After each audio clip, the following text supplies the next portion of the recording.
Kepulauan Indonesia sangat rawan gempa bumi. Melalui satelit para ahli, bisa melihat kondisi permukaan bukit dan lembah di dasar laut. Dari situ diketahui bahwa gempa bumi hebat biasanya terjadi ketika bagian daratan tiba-tiba terdorong masuk ke dalam palung yang sangat curam. Di pantai barat Sumatera, lebih dari 7.000 meter dalamnya. Di sini, dua lempeng bumi besar saling berbenturan. Dari arah barat lempengan bumi Australia bergerak menghantam ke bawah lempengan Eurasia.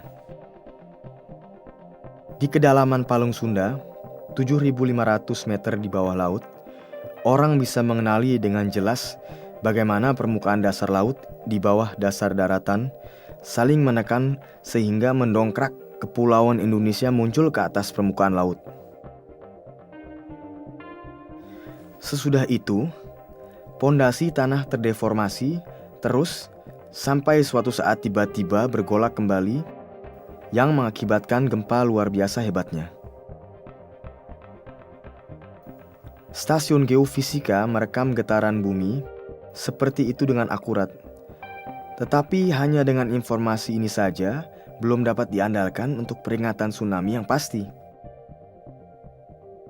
Untuk itulah, sistem peringatan dini tsunami Jerman Indonesia, GICUS, diterapkan.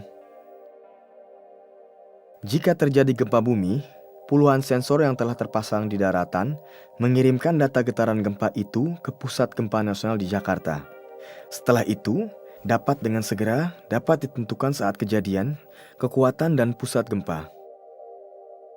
Pada waktu yang sama, stasiun GPS mengukur sejauh mana permukaan bumi yang telah tergeser oleh gempa tersebut. Dengan bantuan satelit navigasi, pergeseran permukaan bumi bisa diketahui dengan tepat dalam ukuran sentimeter, tanpa tergantung pada waktu dan cuaca.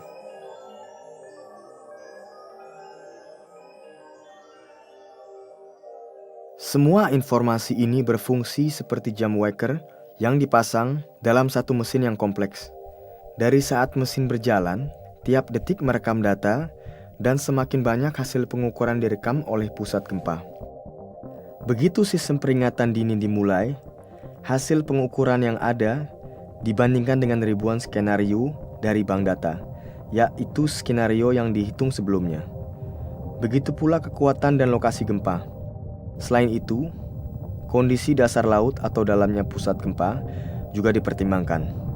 Dalam hitungan detik, sistem segera menemukan skenario yang tepat dan dengan cepat bisa memperhitungkan kemungkinan terjadi tsunami atau tidak. Namun, apakah informasi tersebut mencukupi untuk melepaskan tanda alarm? Tiap peringatan keliru akan fatal akibatnya, karena membuat orang tidak percaya lagi terhadap tanda alarm. Tetapi, peringatan yang terlambat berarti penyelamatan yang terlambat juga.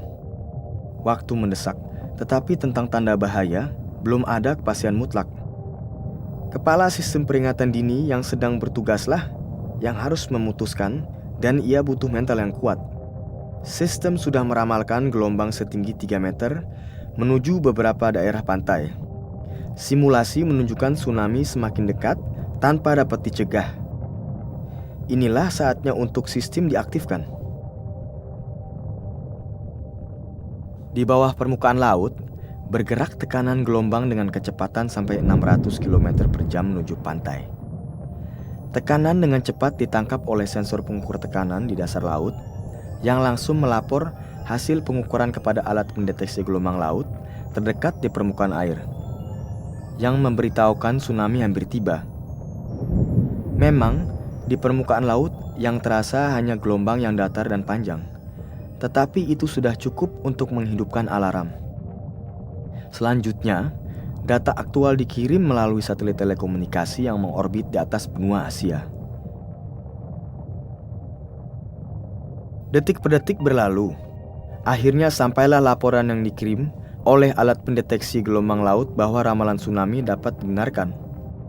Kepala sistem peringatan dini yang sedang bertugas sebenarnya sudah bisa menekan tombol alarm. Tetapi ia masih menunggu data lain, yakni dari alat monitor air pasang surut, air laut yang berada di pulau-pulau dekat pantai. Tanda paling meyakinkan bahwa tsunami akan terjadi ialah menyurut dan turunnya permukaan laut secara tiba-tiba sebelum gelombang besar datang. Beberapa sensor pengukur pasang surut air laut ditempatkan di pulau-pulau dekat pantai yang terus mengirim informasi yang menentukan kepada sistem. Jika sensor pasang surut diaktifkan, jelas sudah.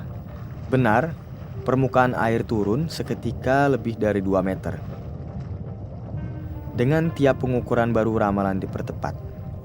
Saat ini, perkiraan 5 meter tingginya gelombang. Gempa di dasar laut terjadi hanya beberapa menit berlalu. Sensor pasang surut air laut sudah menunjukkan ciri-ciri tsunami besar. Dengan begitu, ramalan gelombang tsunami dibenarkan. Berkat semua informasi itu, alarm keliru bisa dihindarkan. Dan inilah waktu yang tepat untuk Kepala Sistem Peringatan Dini yang sedang bertugas bertindak. Tinjauan terakhir, sistem menganjurkan agar dilakukan pengungsian secepatnya sepanjang pantai sekitar Kota Padang.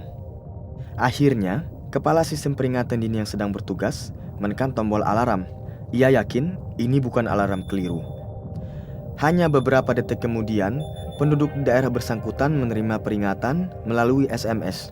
Dan media diberitahu melalui news ticker serta fax untuk serta-merta menginterupsi siaran mereka. Di pantai-pantai sirine berbunyi. Siapa yang bereaksi segera masih sempat menyelamatkan diri sebelum gelombang maut tiba.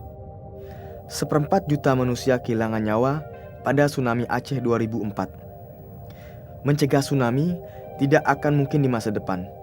Tetapi adanya sistem peringatan berteknologi canggih yang bisa diandalkan akan membantu manusia untuk bisa bereaksi cepat dan tepat.